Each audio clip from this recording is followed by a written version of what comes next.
बाहर शामिया ने सज्जाद के पैगाम दिता शाम दे बाहर शामिया ने सज्जाद के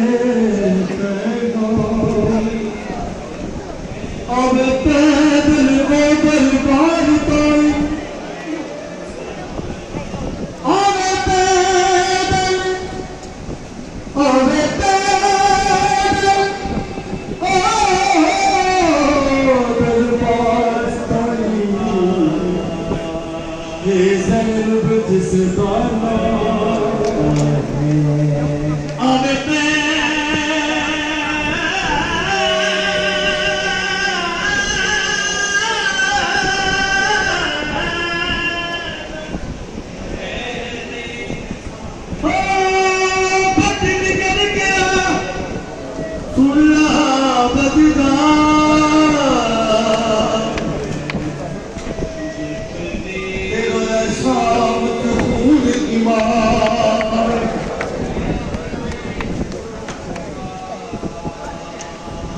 शाम दे बाहर शामिया ने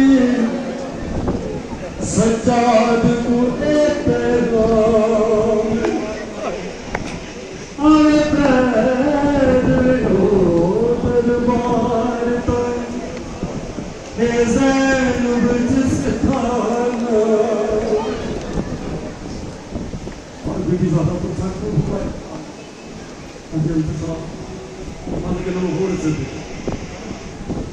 दिता शाम दे बाहर शामिया ने सज्जाद को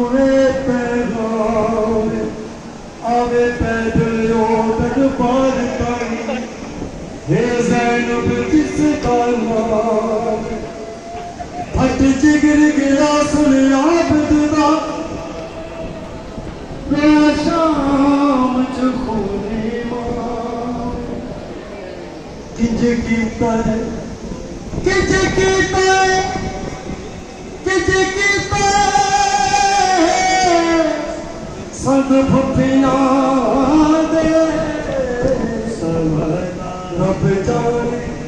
रब जाने सफर तमाम